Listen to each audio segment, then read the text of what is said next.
I'm back. Part 2. Woo! So, again, we're back at the dream. Then there was a party, and it was full of good food. Ooh, I love good food.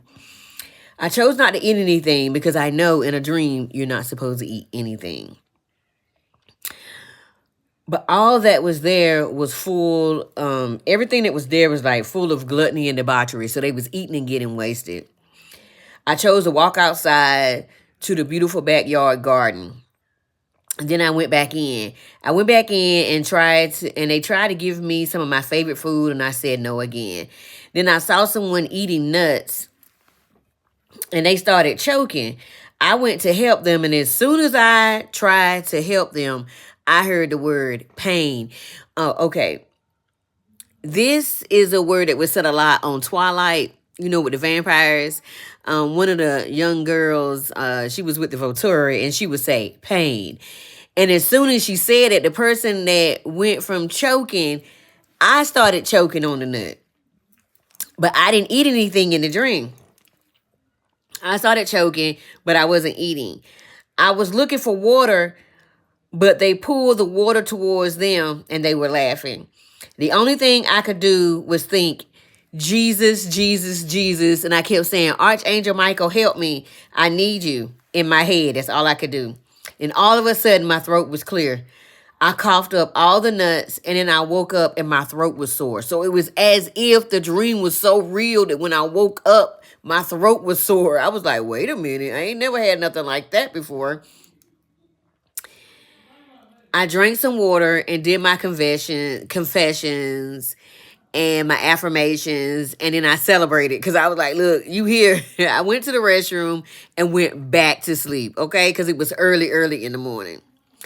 Dream 2 was I was walking around and learning new things, and I kept hearing, you got this no matter what. Be willing to walk alone if you must. Be kind to others, but don't give away your power. Again, think for yourself and get up when loyalty, love, honor has left the building.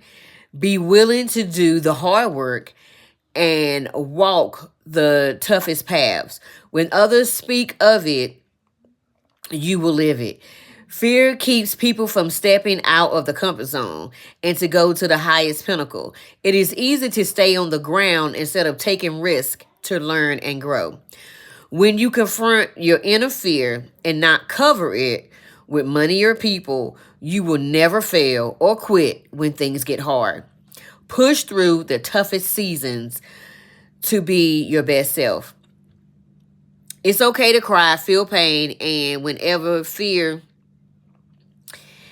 and even be fearful as long as you step over the fear. I'm with you always. You're never truly alone. And then I woke up. I didn't have any interaction with people. I was walking around learning new things. I was just learning stuff. And then I heard the voice, and then I woke up. And then I heard this song. Oh, it is Jesus. Yes, it is Jesus.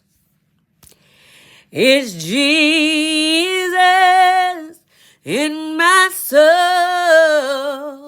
for I have touched the hem of his garment, and his blood has made me whole. I tried all that I could. Seems like nothing did me any good. Then I heard Jesus as he was passing by. Then I decided to give him a try. And yes, it is Jesus. Oh, it is Jesus. It is Jesus in my soul, For I have touched the hem of his garment, and his blood made me whole.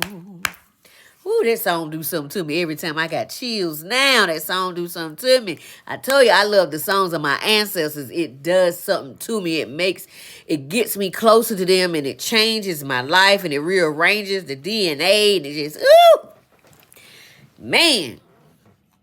And then I wrote down some thoughts. Follow who you believe is best for you. I've been to every temple and not just read about it. I've been to the Buddhist temple here in Atlanta. I've been to the Hindu temple here in Atlanta. I've been to the Jewish synagogue here in Atlanta. Yeah. Confirmation, Bert. They didn't care for me too much at the Jewish synagogue. I did everything because whenever I go somewhere, I understand that I am on their turf, and so I do exactly what they say, but it's something about this. And there's nothing I can do about it. This is what I agreed upon with my contract with God, that I will come to the earth in this skin color for this time and this season in the last days. And I'm learning a lot.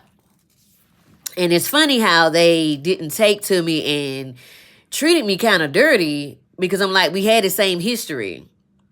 The Holocaust and what happened here on American soil, Holocaust, with African Americans, American Indians.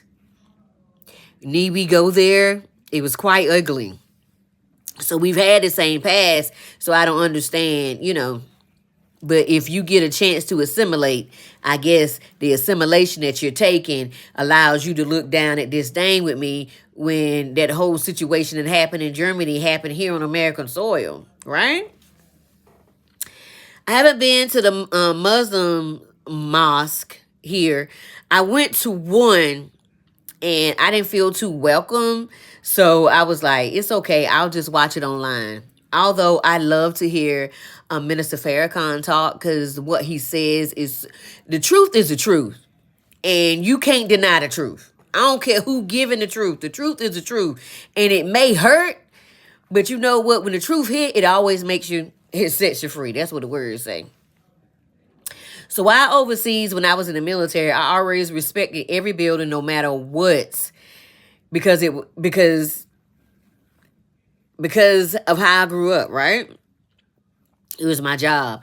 God is always respected, no matter what name you choose to give him, no matter what. I don't care what you call him. You can call him Allah. You can call him Jesus, Yeshua, Yahweh. You can call him Buddha. You can call him an Orisha. You can call him an Egyptian god. You can call him a Greek god. But guess what? God's name is still to be respected at all times. And I respect other people's religion. I will never disrespect somebody else's religion, because what you call him is the same thing. Everything starts from Genesis to Deuteronomy. It's the same thing as the book of the law, right? I treat others as how I treat myself. And that I've learned that how people treat me is how they feel about themselves. So if people treat you ugly and they do ugly to you, that means it's how they treat themselves. They don't love themselves. You can't treat people ugly and love yourself. It just doesn't work. If you love yourself, you can't do ugly to people. It just doesn't work that way. But if you treat yourself ugly, you will turn around. I don't care how much money you have. You can still treat yourself ugly. And it shows how you treat others. Because remember, that is actually part of the spiritual law. How you treat others is how you treat yourself, because we're all one. It's one human race. It is us that put labels on it, right? I am you and you are me. I will have to give an account of how I treat you and myself. You have an account to treat how you treat me or anyone else on this planet, and how you treat yourself. Because when you stand before God, the maker of the universe, the source, the divine source, you're going to have to answer for how you treated people and how you treated yourself and how you treated this earth. That's what you're going to have to answer for, because everything is on loan. Don't nothing belong